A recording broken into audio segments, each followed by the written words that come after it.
Jumpa lagi di Kongres LPM Cipondo Indah. Kali ini kita kedatangan tamu, produsen pakaian dalam atau underwear di Poris Indah, Ko Tatang. Apa kabar kok? Baik, Baik ya. Jadi malam ini kita berdiskusi sama Ko Tatang perihal produk-produk yang Ko Tatang punya, yaitu di bidang pakaian dalam. Ya Ko Tatang ya. Ya. Jadi bagi Ko Tatang tuh mulai memproduksi pakaian dalam di tahun berapa Ko Tatang? Berapa tahun yang lalu Ko Tatang? 2005. 2005. Mulainya produksi itu ya. Ya. Mulainya langsung di mana? Di Blok C atau bagaimana kok? Ya di Blok C. Langsung Blok C. Waktu itu kapasitas pekerja dari mulai berapa orang? Itu dulu dari potong kain, dari cutting sampai jahit sampai packing dulu saya sendiri. Ko Tatang sendiri ya? Iya. Sampai ngantar barang semua sampainya sendiri. Sama Cici juga berarti? Enggak, saya sendiri. Enggak, Ko Tatang sendiri. Diajarin 1-2 orang itu saya jahit dikit-dikit. Nah, selang berapa waktu baru ada tenaga kerjanya. Oke. Kenapa Ko Tatang pilih bidang pakaian dalam? Karena kan permulaannya kan saya sales pakaian dalam memang. Awalnya sales pakaian dalam tuh. Terus akhirnya coba bikin sendiri. Kan ngambil punya orang. Iya. Lama-lama kita produksi sendiri. Iya. Jadi mulainya dari situ ya kok ya? Ya. Terus kalau pasar awalnya itu apa ke toko-toko atau bagaimana? Iya, ke toko-toko. Toko-toko. Toko Tanah Abang, Jatinegara, Pasar Senen, Pasar Cipulir. Oh, berarti oper ke distributor lah. Distributor gitu. semua. Jadi dari distributor baru dia ke daerah. Daerah-daerah. Ada berapa merek kok yang udah dibuat sekarang? Ada banyak tuh, ada Napacita, Talen, Boniting, ada Chris Malen, Sajira, ada Sisili, iya. Banyak, ada Icin. Dia apa pakaian dalamnya tuh? Pakaian dalam semua. Apa laki perempuan? Laki perempuan. Yang anak-anak kan masih proses bikin. Dulu ada bikin anak-anak, sekarang nggak bikin lagi. Nggak bikin lagi? Nggak. Kenapa pasarnya kurang? Dulu pertama kan saya bikin anak-anak, iya. masuk lokal. Iya. Nggak lama itu saya main ekspor, kirim ke benua Afrika semua. Oh, ekspor. Nah, benua Afrika kan waktu tahun 2000-an itu kan kencang. Nah, itu tahun 2000 selang berapa puluh tahun itu dia krisis di benua Afrikanya. Nah, jadi saya banting setir lari ke lokal. Dulu saya nggak main lokal. Jadi, awalnya dulu ekspor malah. Ekspor pertamanya. Main ke Afrika, semua kirim ke Afrika. Afrika kan gonjang-ganjing kalau dia ada kayak kejadian alam, kegantian alam atau pemilu, itu dia bisa sepi kok. Sepi. Oh, karena di sana ya kondisi paksa-paksa itu nggak tetap. Iya. Begitu tahun 2000 berapa ya kira 2010 apa ya, pada lari ke Cina semua. Udah nggak ke Indonesia, jadi pangsa-pasarnya turun semua. Jadi saya banting setir ganti ke lokal semua. Terus dengan kondisi sekarang kan barang import banyak masuk, bagaimana persaingannya Ko Tatang? Ya dulu kan lokal bisa 100%, sekarang mungkin ya import ya sekitar 60%, lokal 40%, masih ada pasar. Masih ada pasar 40% kita kebagian. Pasarnya. Nggak semua import sih, kan ada kalau impor yang bagus kan yang mahal, kita bikin yang KW-nya. Gitu ya. Ya, kan jangkaunya masing-masing. Jadi semua kita ngadu di harga gitu ya. Ngadu di harga. Kan kalau model-modelnya kita tinggal contoh-contoh barang Cina. Oh iya. Ya kalau bukan spandek kayak polyester gitu, katun, Indonesia bisa bikin kok. Kalau spandek Indonesia agak susah bahan bakunya. Oh, bahan baku spandek susah. Susah. Dia di Cina itu bahan baku spandeknya itu bahan bakunya spandek itu daur ulang kok. Daur ulang. Makanya kan dia murah. Okay. Kalau Indonesia bisa spandeknya bagus. Kalau Cina punya, Indonesia kalau spandek itu bisa di atas 150 gramasinya. Iya. Kalau China punya bisa di bawah 150, ringan, makanya dia lebih murah. Indonesia nggak bisa bikin kayak gitu. Nggak ngelawan harga tekniknya itu nggak ngelawan. Terus waktu COVID gitu gimana Ko Tatang? COVID itu memang pertama kali masalah. Dari situ juga saya belajar. Dari kan di offline itu, dari situlah munculnya online. Digital marketingnya, online-nya. Offline-nya mati, online-nya kencang. Dari situ saya kepikir lari ke online-nya yang kencang. Jadi orang jual di rumah. Dari situlah cikal bakalnya online itu timbul. dari Iya. COVID itu. Jadi memang dari situ Kota Tatang bisa ambil positifnya untuk kembangin online-nya. Jadi dulu kan saya 100% kan ke Langsung ke toko-toko offline-nya. offline. Sekarang enggak 50-50. Sekarang ini. 50-50 udah. Memang kayaknya sih udah maksimal 50-50 itu ya. Pangsa-pasar sekarang offline juga bagus sekarang. Iya. Online kan banyak kendalanya juga. Kayak daerah Jabotabek, Jawa itu online oke. Tapi kalau lewat pulau itu kan nggak bisa. Ongkirnya lebih mahal daripada barang yang dibeli. Sekarang kalau misalnya ke Kalimantan, Sulawesi itu udah ada supply ke sana belum kok? Kalau offline-nya semua, saya dari Sabang sampai Merauke. Sampai ujung Papua sana? Semua ada, karena ada sales semua di situ. Oh, ada sales. Nah, kalau offline. Kalau online kan, ya yang offline situ yang jual lah. Jadi memang kalau sekarang offline-nya Kota Tatang ada sales yang keluar kota? Ada salesnya. Ada salesnya? Semua sales yang ngurus itu. Semua dari pusat Kota Tatang yang kontrol itu salesnya? Saya kontrol produksi di sini. Terus kalau untuk online saat ini bagaimana perkembangan Kota Tatang? Lumayan bagus online. Lumayan ya. Nah, cuman beberapa bulan ini lagi down aja kayak mungkin aplikasinya mau naikin ongkosnya atau apa itu. Ya biayanya jadi kan penyesuaian semua. Iya. Sama pangsa pasar sekarang memang lagi sepi. Pasarannya. Pasarannya lagi sepi. Jadi kalau mau bicara masalah kendala yang ada di produksi gitu, lebih kepada apa kok kendala kok? Kendalanya karyawan kok, keluar masuk. Karyawan keluar masuk. Kalau dia keluar masuk, produksi kan turun naik. Sekarang udah berapa karyawan? Ada sekitar 500. 500? Iya. Oh, jadi ada berapa tempat sekarang kok produksi itu kok? Nah, tuh ada bagian cutting, packing, sewingnya. Nah, ada 3 bagian lah. Jadi cutting, sewing, packing. Nah, packing. Oh, baru nih sellingnya. Oh, semua ada di Polres berarti? Ada di Polres, ada di Dadap juga ada. Dadap ada. Jadi dari total karyawan itu yang menyerap dari orang-orang yang ada di Polres ini tenaga kerja ada nggak kok terserap ke Kota Tatang? Di sini justru yang dari Polres yang banyak. Dari Polres yang banyak? Yang Polres semua yang banyak ya. Ada sekitar 70% yang ada di Kota Tatang? Ada. Oh, jadi memang mereka awalnya itu udah ahli di sewingnya atau cuttingnya apa memang Kota Tatang ajarin? Diajarin kan ada mandornya masing-masing. Ada mandornya. Ada bagian masing-masing. Jadi memang mereka masuk itu belum ngerti apa-apa.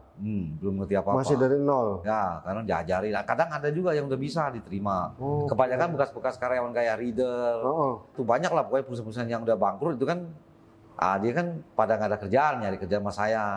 Kalau enggak tuh yang sama pabrik udah dikeluarin, udah umurnya udah cukup, ya kita ambil. Biarpun produksi nggak sekencang gitu masih dipakai. Kota Tatang bilang dia keluar masuk itu apakah memang dia bosen kah? Nikah. Kan kalau ABG kan banyak kan nikah kecuali ibu-ibu. Jadi yang sekarang ini kebanyakan dia masih lajang gitu kok, belum pada nikah atau gimana? 60% ibu-ibu. 60% sekarang ini. Lajang udah susah sekarang. Lebih awet tapi kalau untuk ibu-ibu ya, ibu-ibu memang produksinya ya mungkin berkurang bisa bandingnya 1 banding 1,5 lah gitu lah. Lebih lambat daripada yang lajang. Kerjanya kan tenaganya kan ibu-ibu kan. Iya. Produksinya agak menurun ya nggak apa-apa lah kita ngejangkau yang begitu. Kalau mau ngambil yang muda-muda itu kan nggak segampang gitu. 1-2 tahun dia udah nikah, 1-2 tahun udah nikah, nggak repot. Iya. Padahal udah enak kerjanya ya. Iya, ada yang kerja sampai 15 tahun sama saya ikut awal banyak. Banyak kok yang kayak gini. Nggak pergi-pergi dia kerja di situ udah betah nggak mau. Iya.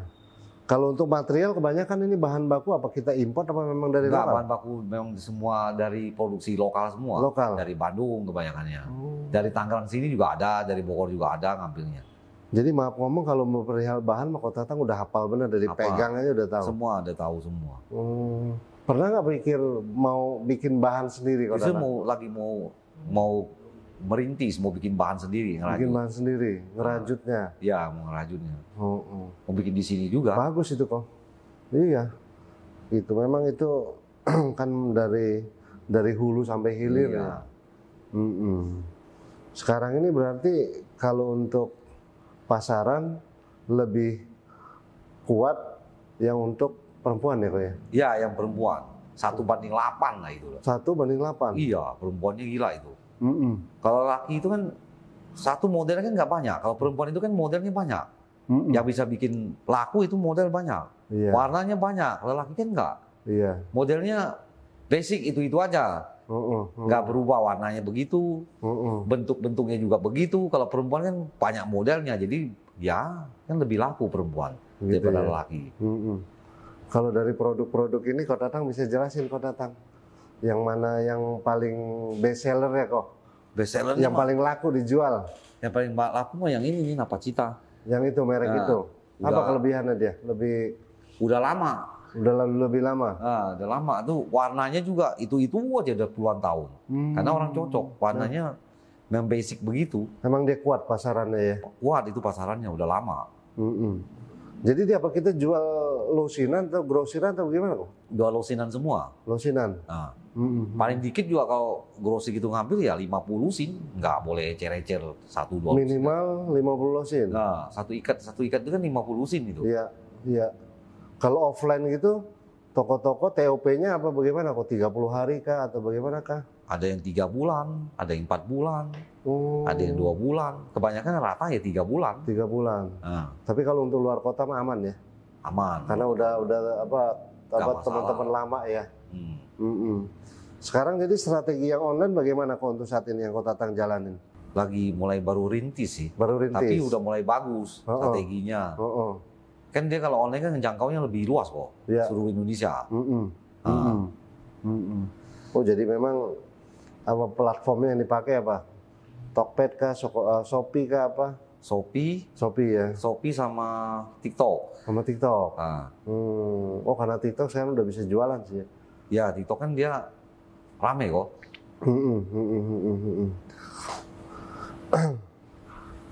Jadi kalau proses produksi tadi itu mulai dari bahannya itu apa rolan dipotong apa bagaimana kok? Dia bentuk Prosesnya itu kok? dia bentuk segi empat Persegi. begitu. Persegi empat. Oh.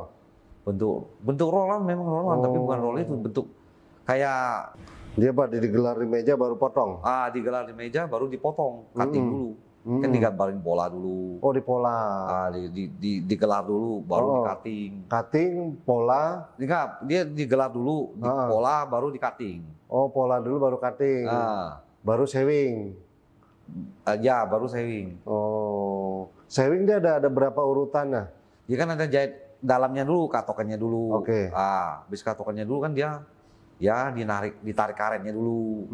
Baru diobras. Oh, Baru jadi. ngalir jadi dia. Ya ngalir produksinya. satu-satu. Baru dia ke packing.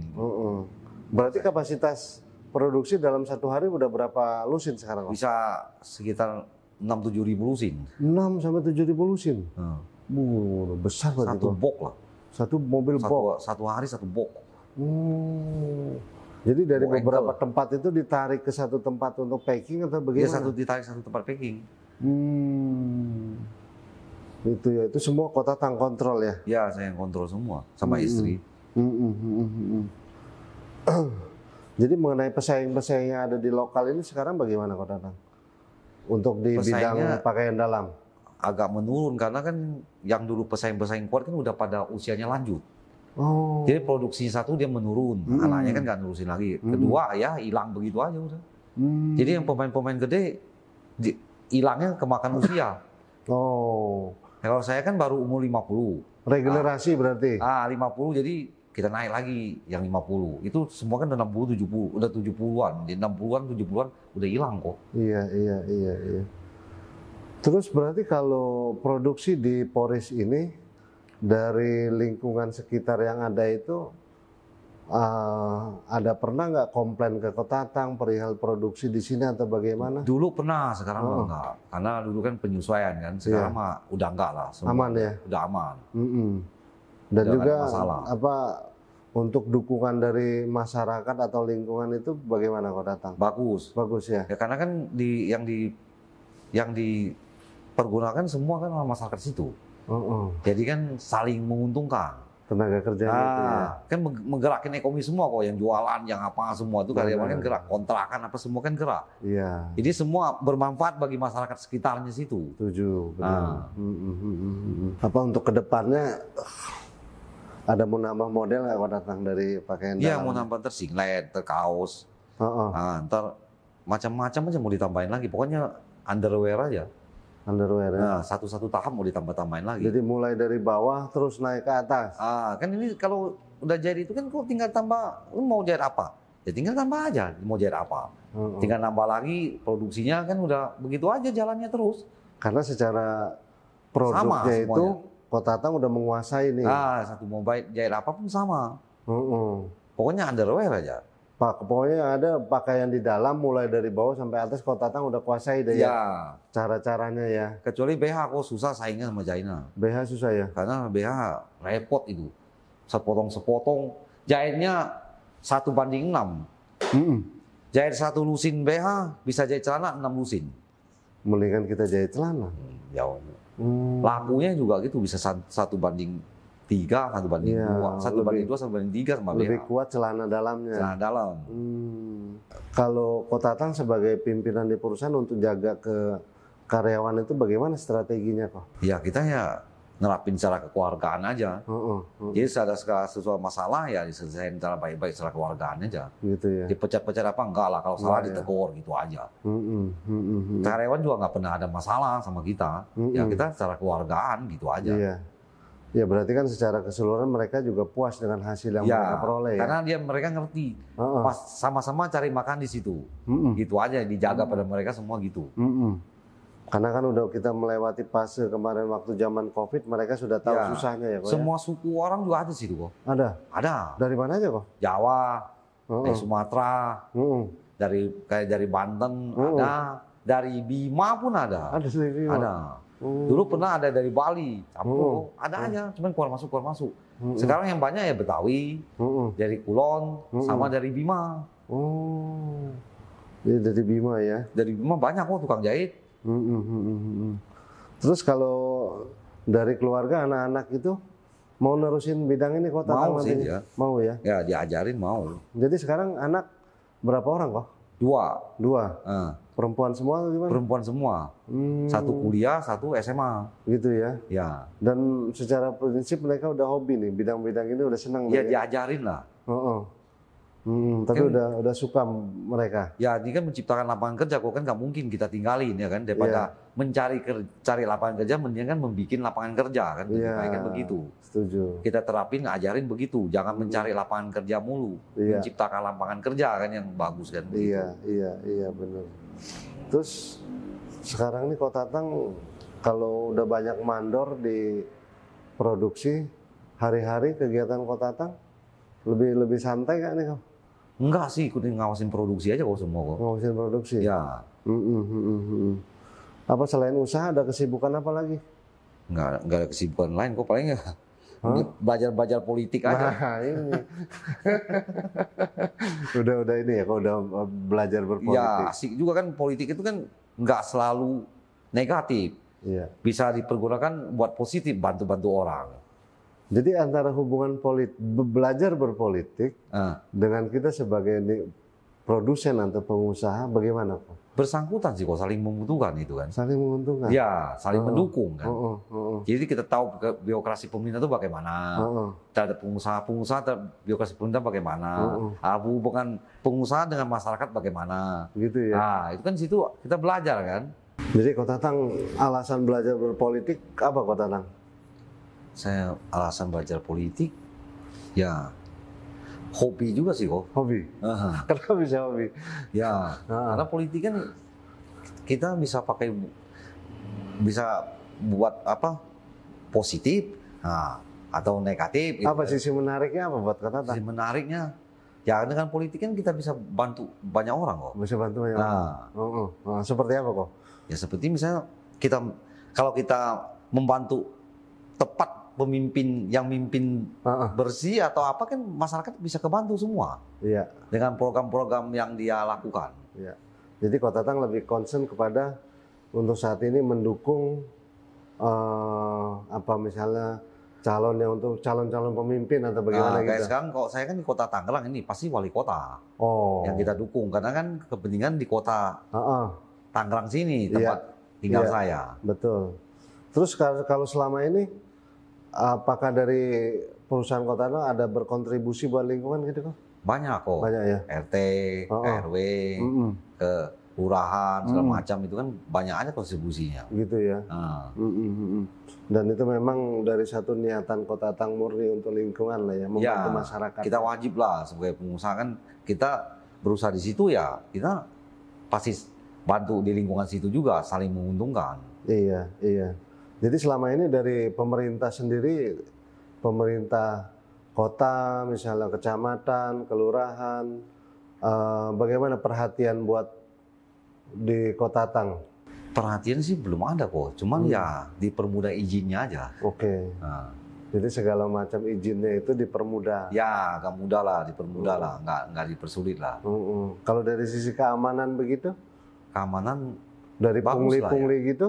Pungli-pungli itu kurang ada sih, kurang juga sih, kok bagus juga. Bagus ya. Nggak ada. Artinya udah masih kategori aman ya kok ya? Karena kan dikendaliin sama RW. Ya. Lingkungannya situ kan. Karena bernaung ada di RW. Bernaung dengan RW kan nggak bisa. Kan sangat membantu RW. Ya. Terus kedepannya harapan Kota Tang ini buat lingkungan Cipondo Indah ini, khususnya kita di Poris, apa Kota Tang? Harapan saya sih ya. Terutama perihal UMKM dah. Ya, yang UMKM semua ya. Kalau bisa ya kembangin digital marketingnya. Digital marketing. Karena udah zamannya sekarang kok digital marketing. Karena dengan digital marketing semua orang dengan modal nggak terlalu besar itu bisa belajar. Semua orang bisa maju dengan itu. Jadi bisa jadi wira swasta, nggak kerja sama orang semua terus. Jadi bisa lebih mendorong kepada masyarakat ya. Kayak di Cipondo ini dijadiin kayak kampung online gitulah. Kampung digital online. Lah. Kayak di Jawa gitu kan. Banyak tuh Jawa Tengah kayak gitu dijadiin kampung online. Bagaimana itu kok? Bapak konsepnya atau yang udah ada sekarang itu? Bagaimana? Ya kalau misalnya ke bidang saya lah, kalau bidang lain saya kurang di underwear. Underwear itu kayak di Jawa itu dia jadiin kampung online kok. Jadi kampung online jadi semua tuh setiap masyarakat tuh jual produk itu, jual underwear semua. Semua tuh maju kok. Dimodalin dengan satu aji itu. Jadi satu produsen tapi marketingnya banyak. Dia yang ngajarin tuh semua marketingnya. Dari dia bikin di situ barang lokal sampai dia barang import. Iya. Dimodalin semua satu-satuan semua itu maju itu semua. Sama dijadiin kampung online. Kalau rencana saya tuh harapan saya begitu, saya pengen jadiin tuh kayak Tiar Cipondo itu kampung online. Iya. Mudah-mudahan bisa didukung pemerintah, itu aja. Jadi karena Kota Tang kan saat ini memang apa yang diproduksi itu memang asli produk lokal ya kok. Produk lokal, nggak ada yang itu kok, nggak ada yang import. Iya. Karena kalau saya produk lokal itu kan nyerap tenaga kerja banyak masyarakat di sini.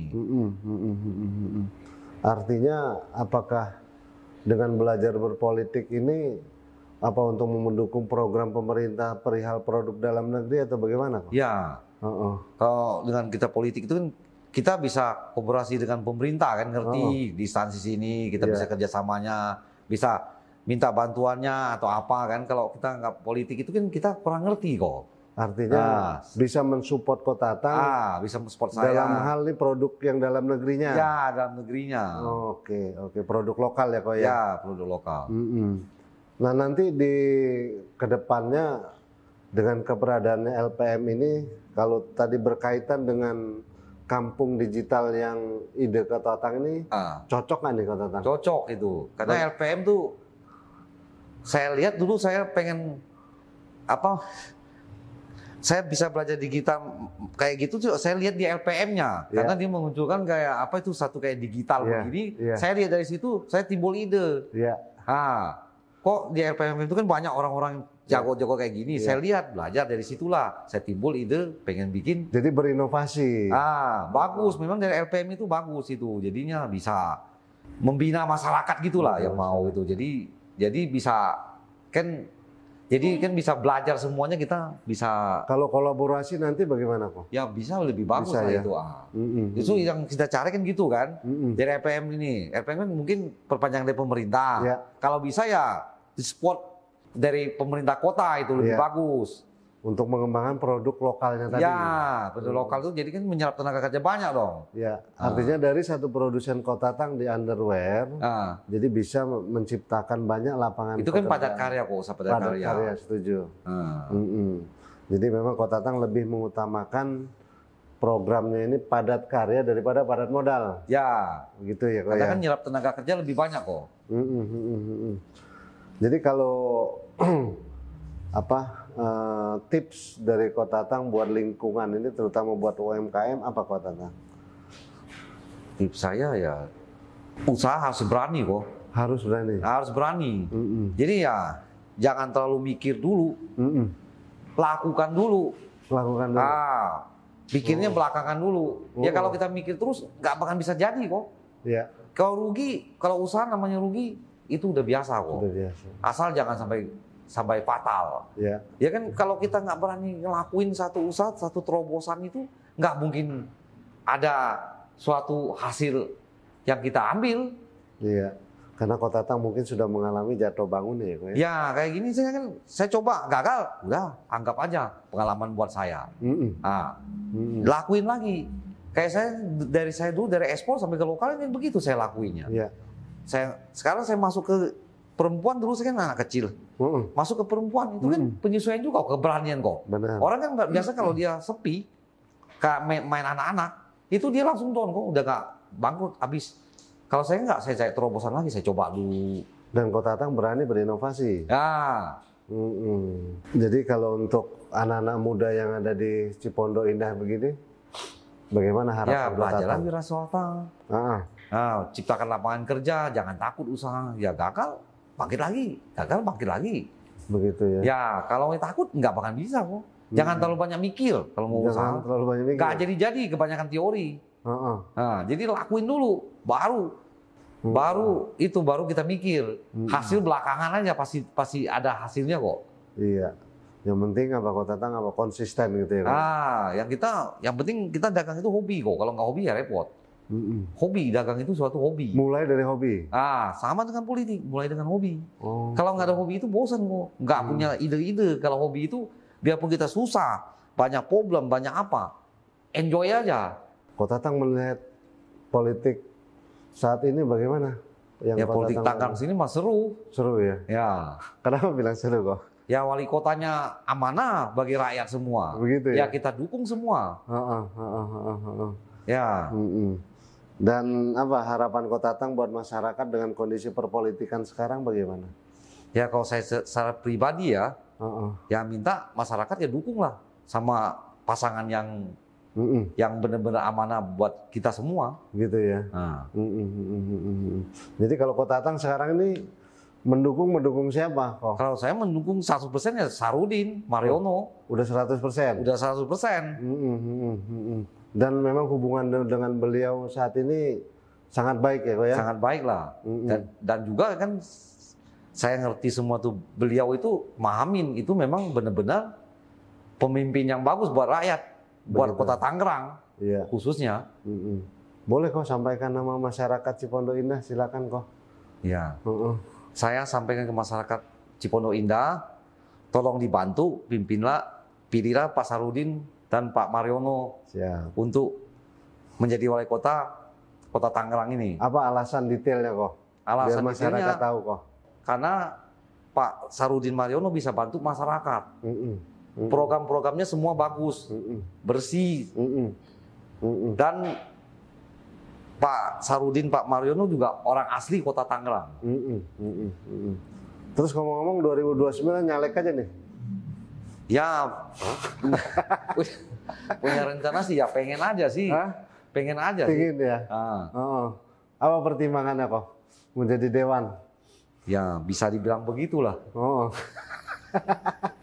Jadi memang udah persiapan dari sekarang kah? Ya belajar sama Pak Wali Kota lah. Belajar dulu ya. Jadi kedepannya Kotatang khususnya untuk masyarakat di Cipondo Indah ini, terutama melihat kondisi yang ada sekarang, apa yang ingin disampaikan tuh harapan buat pemerintah kota, kecamatan dan kelurahan dengan kondisi yang ada sekarang? Silakan kok. Kalau harapan saya ke Pak Wali Kota mah kalau terpilih misalnya atau pemerintah baru, tolong yang paling penting itu pertama insentif RT RW itu ditaikin. Oh, oke. Karena RT RW itu tombak buat masyarakat. Apa yang sekarang minimalis kah? Itu sekarang kan kecil kalau Kecil, saya ya? lihat secara pribadi. Iya. Terus lalu apa lagi Kota Tang harapan buat pemerintah? Ya harapan saya prasarana semua tolong ya dibagusin lagi. Pendidikan semuanya, toleransinya semuanya. Kalau mengenai infrastrukturnya, jalan kah, saluran air kah? Masih ya Harapan buat pemerintah, harap pemerintah ya lebih bagus lagi dari sekarang. perbaiki lah ya. Ya perbaikilah, kan masih ada kekurangan juga sih. Baik. Jadi memang episode ini kita banyak belajar kan dari Kota Tang, perihal mulai dari bekerja sebagai sales, lalu mencoba berproduksi sendiri ya Kota Tang ya. Ya. Kalau untuk jatuh bangun ya udah menjadi satu risiko, dan beliau juga banyak berbuat untuk lingkungan di sekitarnya Kota Tang ya. Jadi kita banyak terima kasih Kota Tang sudah hadir di Kongres ya. Artinya harapan kita makin sukses ya, dan Kota Tang juga bisa bermanfaat bagi masyarakat ya. Jadi ada satu kalimat dari orang bijak, tidak perlu menjadi orang hebat, tapi bagaimana kita bisa bermanfaat untuk masyarakat. Demikian episode kali ini. Terima kasih. Saya juga terima kasih atas undangan LPM di acara ini. Dengan acara ini saya bisa memberikan pengalaman saya. Kalau memang masyarakat butuhkan gitu kan. Nah, satu, kedua saya bisa memberikan ide-ide ya kan. Baguslah acaranya lah. Siap. Terima kasih kepada LPM. Terima kasih Kota Tang ya. Sukses selalu kok, sehat selalu ya. Baik, terima kasih episode kali ini. Sampai jumpa lagi di episode berikutnya.